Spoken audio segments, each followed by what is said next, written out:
नमस्कार, BBN India YouTube channel पर आपका हार्दिक स्वागत है। उत्तर प्रदेश निकाय चुनाव के परिणाम सबके सामने आ चुके हैं और जो परिणाम है वह बिल्कुल हैरान करने वाले हैं। जिस तरह से निकाय चुनाव में बहुजन समाज पार्टी और समाजवादी पार्टी की हार हुई है, वह बिल्कुल जो उनके समर्थक हैं उनको ये बात पच नहीं रही। आज हम जो निकाय चुनाव के परिणाम हैं उनका पूरा विश्लेषण करके जानेंगे कि आखिर क्या कमियां रह गई कि निकाय चुनाव में इस तरह से बहुजन समाज पार्टी और समाजवादी पार्टी दोनों ही चुनाव नहीं निकाल पाई। बात हम मेयर चुनाव के परिणाम की बात करें तो उत्तर प्रदेश में 17 सीटों पर मेयर चुनाव संपन्न हुए। इन चुनाव में बहुजन समाज पार्टी और समाजवादी पार्टी दोनों पार्टियों का एक खाता नहीं खुला। हालांकि जो बहुजन समाज पार्टी है वह जो भारतीय जनता पार्टी उसको कड़ी टक्कर देती रही, लेकिन अंत में चुनाव के जो परिणाम है वह बहुजन समाज पार्टी के पक्ष में नहीं आ पाए। जो बहुजन समाज पार्टी के समर्थक है उनसे हमने सवाल किया, हमने पोस्ट डाली, हमने उनसे रूबरू हुए और उनसे पूछा कि इसका क्या कारण रहा कि बसपा सुप्रीमो मायावती यह चुनाव हार गई। अलग अलग लोग थे, उनका अलग अलग रहा कि उन्होंने अलग अलग कारण बताए, लेकिन कुछ कारण जो हमारे समझ में आए और हमारी टीम ने विश्लेषण किए और कुछ कारण वो हैं जो लोगों ने हमें बताया कि इन कारण से बहुजन समाज पार्टी निकाय चुनाव हार गई। जब लोगों से हमने बात की, लोगों से जानने की कोशिश की, तो लोगों ने बताया कि जो मेयर के निकाय चुनाव है उनमें जो बहुजन समाज पार्टी है वो 5 या 6 सीटें ऐसी थी जिनमें बहुजन समाज पार्टी आसानी से जीत सकती थी, लेकिन समाजवादी पार्टी और जो आजाद समाज पार्टी का गठबंधन हुआ, उन्होंने गठबंधन कर बहुजन समाज पार्टी का जो वोट बैंक था या जो वोट की गणित थी उसको बिगाड़ दिया। इसका बड़ा उदाहरण यह है कि सहारनपुर से इमरान मसूद चुनाव लड़ रहे थे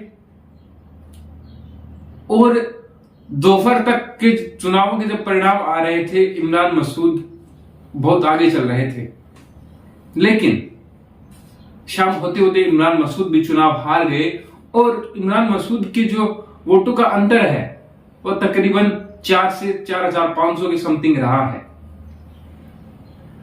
और जो समाजवादी पार्टी है जो कि तीसरे नंबर की पार्टी रही है, उनको तकरीबन 22,000 कुछ वोट मिले हैं। आप समझने की कोशिश करना कि अगर वही 4,000 वोट बहुजन समाज पार्टी के पक्ष में चले जाते तो सहारनपुर से जो चुनावी नतीजे थे वह कुछ और हो सकते थे। वहीं हम बात करेंगे आगरा, मथुरा, मेरठ, अलीगढ़ और झांसी। ये कुछ ऐसी सीटें थी जिन पर जो भारतीय जनता पार्टी है वो कुछ ज्यादा मजबूत नहीं थी, लेकिन जो समाजवादी पार्टी और आजाद समाज का जो गठबंधन था वह बहुजन समाज पार्टी के लिए काल साबित हुआ। अगर यह गठबंधन ढंग से चुनाव लड़ता तो निश्चित तौर पर ही आज जो निकाय चुनाव की तस्वीरें हैं वो कुछ और होती, लेकिन ना तो गठबंधन अच्छे से चुनाव लड़ पाया ना कुछ और। गठबंधन सिर्फ और सिर्फ बहुजन समाज पार्टी को कमजोर करता दिखाई दिया। वहीं कुछ जो कार्यकर्ता हैं उनसे भी हमने बात की, उनका भी हमने फीडबैक लिया कि भाई क्या कारण है कि आपकी जो पार्टी है वो चुनाव नहीं जीत पाई। तो बहुत से लोगों के कुछ अतरंगी से जवाब मिले, वो हम आपके सामने साझा कर रहे हैं। कुछ लोगों का कहना है कि जो बसपा सुप्रीमो मायावती है वह लोगों के बीच नहीं जा रही, वह सिर्फ अपने घर में बैठकर ट्वीट कर रही है जिससे हम चुनाव नहीं जीत सकते। जबकि कुछ लोग हैं उनका कहना है कि जो गठबंधन है उसकी वजह से चुनाव हारे।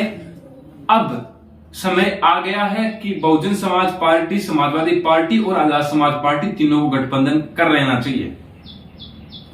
ये बात भी बिल्कुल सही है कि अगर आप जो भारतीय जनता पार्टी है उसको चुनाव से हराना चाहते हैं तो कहीं ना कहीं आपको कुछ अलग तो करना ही होगा।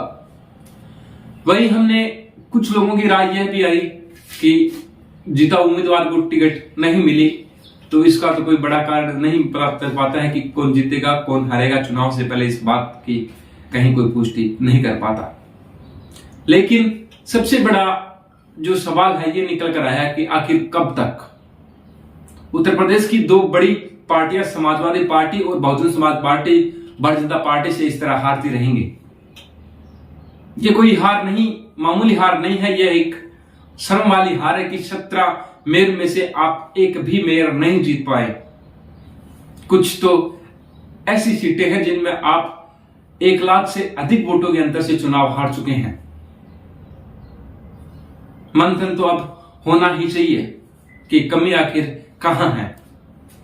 एक चुनाव को जाने दे, 2 को जाने दे, लेकिन कब तक जो बहुजन समाज है वह सत्ता से दूर रहेगा? क्या समाजवादी पार्टी या जो भी बहुजन समाज के नाम पर संगठन बने हैं उनको अब समझ लेना चाहिए कि हम बहुजन समाज पार्टी को कमजोर कर रहे हैं, साथ ही हम विपक्ष को मजबूत कर रहे हैं, ना कि हम संगठन बनाकर खुद मजबूत हो रहे हैं। आज यूपी के निकाय चुनाव चीख कर इस बात की गवाही दे रहे हैं कि अगर आपने सही ढंग से गठबंधन किया होता तो निकाय चुनाव के परिणाम आज कुछ और होते और आपकी खुद की सरकार होती। लेकिन बहुजन समाज पार्टी को कमजोर करने के चक्कर में आप खुद बहुजन समाज का कितना नुकसान कर रहे हैं आज निकाय चुनाव के परिणाम में आपने देखा होगा। किस तरह से 17 मेयर में से आपका गठबंधन और आपकी पार्टी चुनाव नहीं जीत पाती है, बड़े शर्म की बात है। एक तरफ Bahujan Samaj party front foot पर आकर लड़ी और 17 में से 15 ऐसी सीटें हैं जिन पर बहुजन समाज पार्टी दूसरे नंबर पर रही है और कुछ सीटों का अंतर तो 5000 के अंदर सिमट कर रह गया। अगर गठबंधन अच्छे से चुनाव लड़ता तो निश्चित तौर पर बहुजन समाज पार्टी उत्तर प्रदेश में जो भारतीय जनता पार्टी उसको अच्छे से टक्कर दे पाती। लेकिन आपको तो चुनाव लड़ना ही नहीं है ना, आप तो सिर्फ बहुजन समाज का वो जो वोट बैंक है उसको बांटने में लगे हैं। लोकसभा चुनाव आने वाले हैं, ये गठबंधन आखिर कब समझेगा कि अगर यूं चुनाव अलग अलग लड़ते रहे तो आप भारतीय जनता पार्टी का कभी मुकाबला नहीं कर पाओगे। आप ईवीएम का रोना रोना शुरू कर देते हो, लेकिन आप पहले ये तो देखिए कि आप खुद मजबूत हैं या नहीं। आप खुद अलग अलग चुनाव लड़ रहे हैं तो आप कहां किसी पार्टी को टक्कर दे पाएंगे। वीडियो को अंत तक देखने के लिए आपका बहुत बहुत धन्यवाद। अगर वीडियो अच्छा लगे तो शेयर कीजिए और हमारे चैनल बीबीएन इंडिया को जरूर सब्सक्राइब कीजिए, क्योंकि बहुजन समाज के हित की बात सिर्फ और सिर्फ बीबीएन इंडिया करता है कि कैसे बहुजन समाज सत्ता की सर्वोच्च सीढ़ी तक पहुंच पाएगा। धन्यवाद।